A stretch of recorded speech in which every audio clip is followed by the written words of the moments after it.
Hello everyone, this is Radiac coming back with another Raid Shadow Legends video. This video we're going to go over turn boosters, alright? So anyone that's going to turn boost your entire team.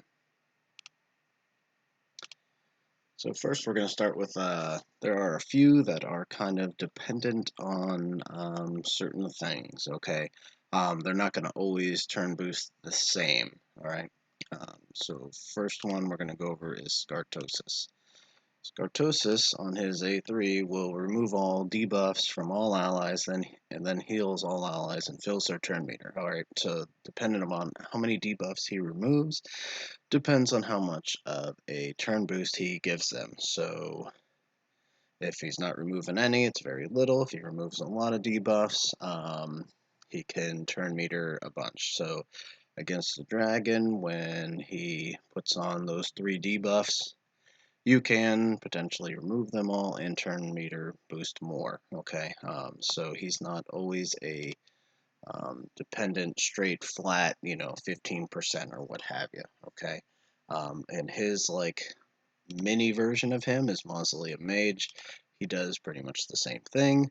Um, so he's going to fill each ally's turn meter by 15% if he removes 2 or more debuffs. Okay, so same kind of concept, but this gives you an actual um, flat rate. Okay, so he could remove 10 debuffs. It's still only going to do the 15%. Okay, um, so another one is Frozen Banshee. Okay, she is she undead? Yeah, and hers is on her A2. She'll fill the turn meter by 2% for each debuff on the target, which can be pretty good for Clan Boss. If you have the full 10 stack on, she can increase everyone's turn meter by 20%, which can be handy, and it's on a 3-turn cooldown if you book her. And another one is Molly Tankard. Now, it's her passive, and if you book her, it becomes a 1-turn cooldown. Okay, so every time she's hit, it increases all allies by 15% and 25 against bosses. Okay, and you can get that down to a 1-turn cooldown. And she also has an AoE provoke. Okay, so you provoke them, they hit you, and you can increase by 15%. So those are some that will increase it, but not an actual spell that's going to give you guaranteed flat rate um, turn meter input increase. Okay. So next, I'm just going to go in order of the percentage. Okay. So not ranking them. This is just strict what percent you're going to get from each character. Okay. Apothecary is going to give you a 15% along with a speed buff, okay, which is very good. Is get that down to a 3-turn cooldown with some books. He's not overly intensive with books. I mean, he's a rare, so rare books are a little bit more obtainable um, to get. And Haikatoon is a character that you get at day 30. She's going to fill everyone by 15% and speed buff just like Apothecary, and will only take a few books. She's a little bit more book intensive, but you can get it down to a 3-turn cooldown. If you're lucky enough, you can place 1 book and hopefully knock that down. Next is a Lizard Void Harrowspecs. He will, on his A2, fill everyone by 15% and do a 15% speed increase, which you can get down to 30 or 3-turn. So not quite as good as Apothecary. He's not going to give that 30% speed increase like Apothecary can. Next is Channeler, which is a Skinwalker,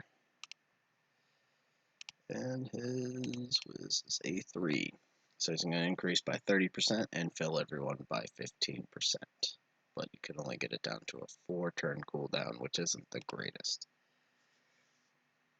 Next is a demon spawn, Diabolist.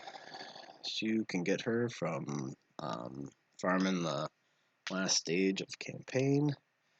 She's gonna fill all allies by 15% and then decrease enemy by 15%, and you can get it down to a 4-turn cooldown. This can be very handy in arena and in dungeons. Next is probably one of the best in the game, Sifi. Sifi is a void legendary. She's hard to get and can do quite a few things. Okay, she's going to fill everyone's turn meter by 15%. She's going to block debuffs and a 60% debuff or decrease or increase defense debuff. Buff, sorry, and 30% increase speed on all allies for 2 turns. So that's a loaded gun right there. That's going to do a lot of work, and you can get it down to a 3-turn cooldown, which is pretty crazy. Next, we got Golgarab. Now, Golgarab is very good.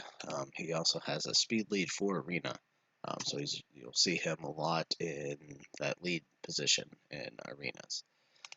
He also has this, which increases by 15, but it also gives you a 50% increase attack, and you can get it down to a 3-turn cooldown. He's very good. Not only that, he also has his revive all dead allies, which is very good too. It's a very good carry throughout the game. Now we're going to move on to 20%, which only one person has the 20%, and that is Golden Reaper, who's also a Void Epic. He will, or she will, not sure, place a 30% increased speed buff on all allies and then boost their turn meter by 20%. So he or she's the only 20% increased turn meter. Now we have 2 that are 25%, which is different, and one is a rare, which is kind of interesting. It can be down to a 4-turn cooldown. He will fill all allies by 25% and then place a 30% increased crit rate on allies for 2 turns. I haven't really used him much. He does have a 3-hit A1, so early Fire Knight you could probably use him, but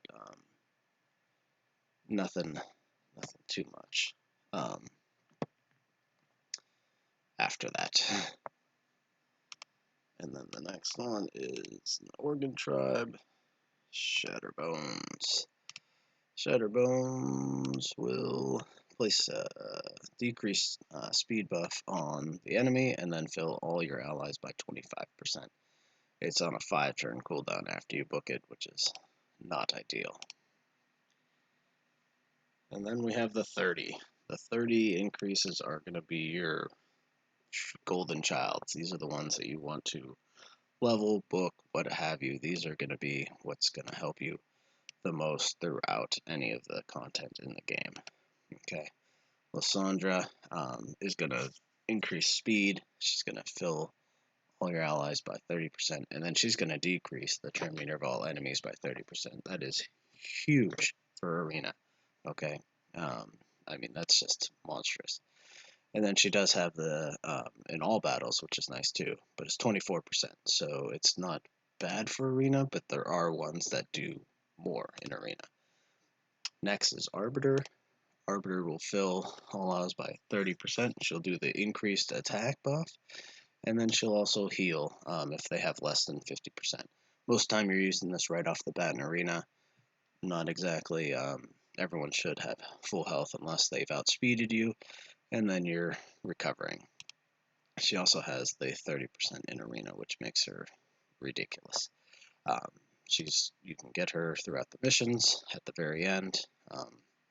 She is the prize of finishing all those missions and all that headache. Next is Seeker. Seeker's very good. He will fill the turn meter by 30% and then put the increased attack, but he's also going to grant an extra turn, okay?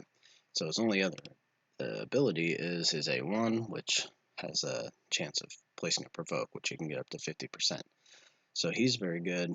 Get him to go first, increase everyone's turn meter, and then have him target the person you don't want to go first. You want them to attack you with their A1 generic. Okay, so anyone like their arbiter, um, their turn meter booster, you want to just kind of take them out of the fight.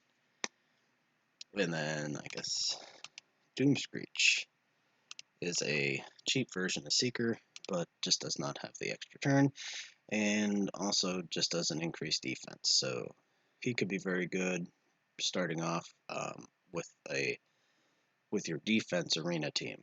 Okay, if you can get 3 other people on your team to place on defense, he would be very good for that because he'd fill the turn meter and then increase their defense.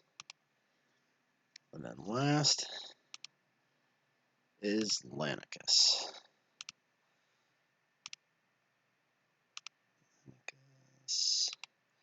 Alright, so on her, she teams up with 3 random allies to attack a single enemy. The allies joining the attack will use their default. It'll fill the turn meter of all allies by 30%, increases the duration of all ally buffs by 1 turn. So she's pretty good too. But that is it for the turn meter boosters. Each one you can pretty much use. They're all pretty usable. Anybody that can increase your turn meter and get you to go more often is going to be very key in this game. So speed it up and get those turn meter boosters going, and you'll do very well. Thanks for watching. We'll see you again soon.